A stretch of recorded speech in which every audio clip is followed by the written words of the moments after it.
Ada sahabat saya, dia adalah dokter dan bertinggal di mana? Di Inggris. Saya lupa kotanya. Dan dia mengingatkan satu hal. Dia adalah lembaga researcher. Jadi dia kerjanya cuma meriset saja. Dia mengabari saya dan sejak Februari kami intens. Dan dia menyatakan sebuah informasi yang sangat penting yang saya pikir harus dibagikan ke teman-teman dan kalau perlu ke gugus tugas COVID. Jadi nomor satu adalah COVID akan ada selamanya sampai akhir zaman.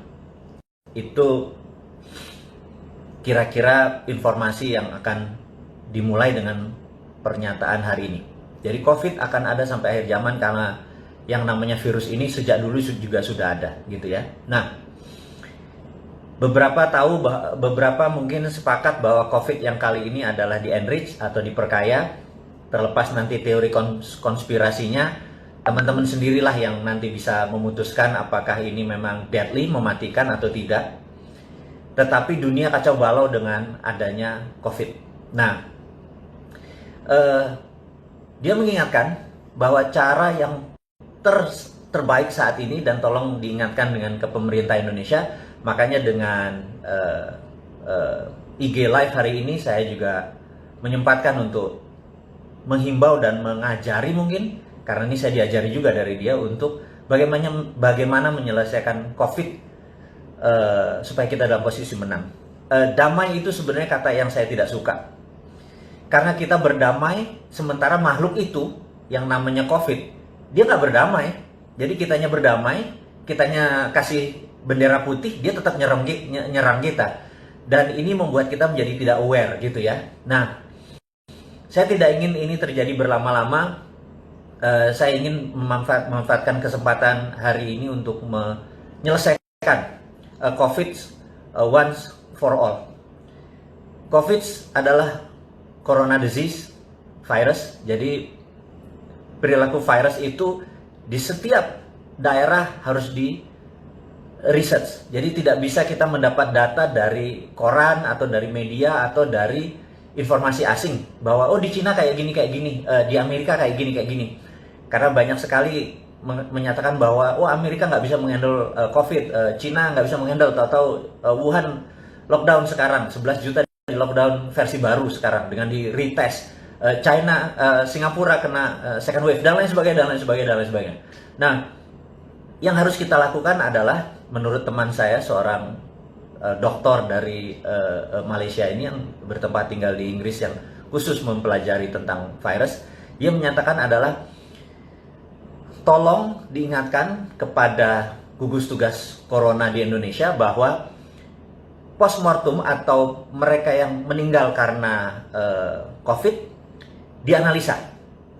Kemudian yang antemortem yang kena COVID, yang bisa sembuh dan bisa meninggal dipetakan, sehingga dibuat korelasinya, ditemukan deltanya, sehingga kita bisa tahu yang postmortem itu kebanyakan virus tadi mengaktifkan apanya sehingga dia meninggal, gitu ya.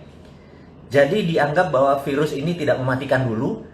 Yang mematikan adalah dia mematikan unsur yang memang udah ada bawaan, misalnya dia ada asma misalnya ya, atau ada panu gitu misalnya. Kata begitu ada panu, tingkat kematiannya lebih dari 90%. Ini contoh aja.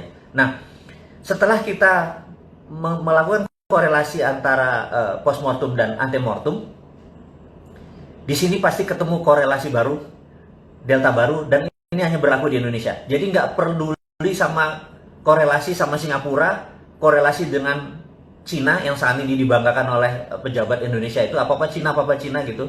Jadi di Cina nggak apa-apa kok, selalu gitu ngomongnya gitu ya. Bangga banget sama Cina, gue bingung tuh ngelola negara tapi bangganya negara Cina gitu ya. Bangga tuh sama bangsa sendiri gitu. Ini yang saya mau mengungkapkan kekesalan saya. Jadi kita harus punya korelasi sendiri, mempunyai delta sendiri, persamaan sendiri antara postmortem dan antemortem dari coronavirus. Dengan demikian kita tahu bahwa oh karena panu, begitu karena panu tingkat kematiannya tinggi. Ini contoh ya. Oke. Jadi apa yang harus kita lakukan setelah itu? Setelah kita lakukan, yang mempunyai panu, katakanlah ada 1% di Indonesia penduduknya, langsung di-seal, anggap dia nggak bisa berenang. Jadi kita andaikan ya, mereka yang tidak bisa berenang tadi, jangan digabungkan sama yang bisa berenang. Karena yang bisa berenang ini kena COVID nggak apa-apa dia.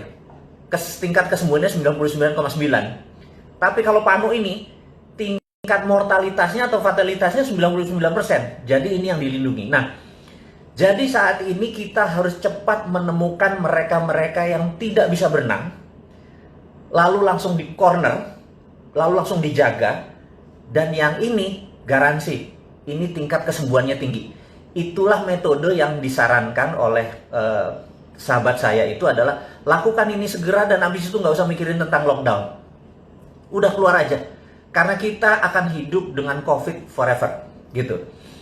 Jadi ada istilah istilah yang lagi populer sekarang, new normal gitu ya. New normal tuh kalau ditanya apa sih new normal, Anda pasti bingung new normal tuh apa aja. Itu adalah istilah orang pinter yang keminter yang membuat saya kadang-kadang apa sih new normal itu gitu ya. Tapi lama-lama saya pikir juga, waktu sahabat saya bilang, enggak, new normal itu cuma satu katanya. Ke depan itu yang namanya cleanliness sama higienis itulah new normal. Jadi, oke.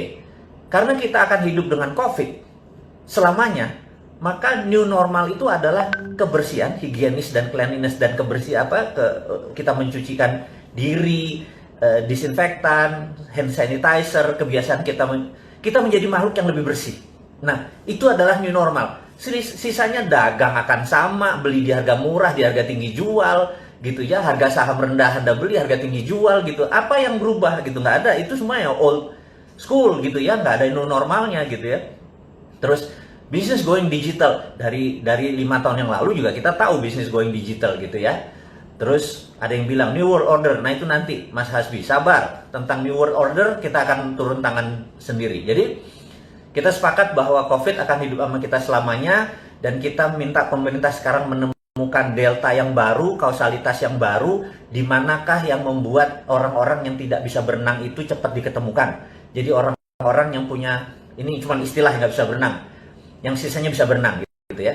Karena kalau sekarang semuanya di lockdown, yang bisa berenang juga bisa mati. Matinya bukan karena COVID, tapi matinya karena ekonomi gitu ya.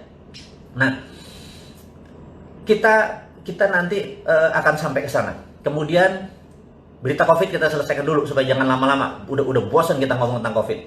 Yang kedua adalah informasi menarik, karena saya adalah orang geopolitik, geostrategik, jadi informasinya harus ngagetin teman-teman semua. Apa yang akan saya informasikan?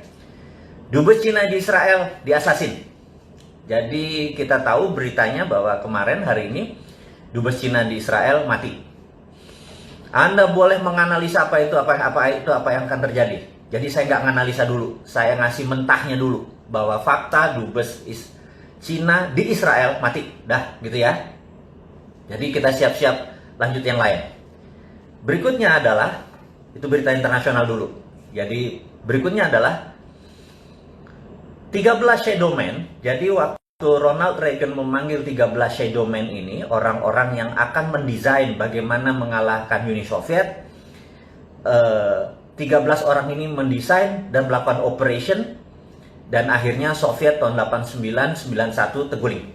Puncaknya waktu di Afghanistan. Akhirnya dengan perestroikanya Gorbachev, apapun itu, mereka kekurangan uang, mereka kekurangan duit, mereka nggak ada sumber energi, Gorbachev nyerah, Soviet bubar. Gitu ya. Nah, 30 tahun kemudian 13 shadow men ini baru dibuka ke publik bahwa siapa mereka. Buku-bukunya banyak luar biasa dan ceritanya keren-keren. Saya tahu teman-teman mungkin bukan pembaca gitu ya.